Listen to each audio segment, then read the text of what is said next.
ఏటి మనుగడ కోటి అలలుగా పొంగు వరదల వేగాన పడిలేచు అలలకు తీపి కలలకు లేని అలసట నీకేలా నల్ల నల్ల నీళ్లలోన ఎల్లకిల్ల పడ్డట్టున్న అల్లో మల్లో ఆకాశాన చుక్కల్లు అమ్మాయంటి రావిల్లమ్మ అబ్బాయంటి సూర్యుడమ్మ ఇంటి దీపాలవ్వాలంట దిక్కులు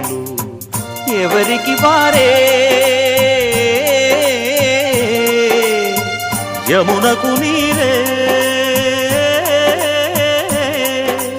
రేవు నీరు నావదంట నావతోడు రేవుదంట పంచుకుంటే గోరువంక వాలగానే గోపురానికి స్వరాల గణగణ గంటలే మోగనేలా గోపబాలుడొచ్చినాక గోకులానికి పెదాల కిలకిల పువ్వులే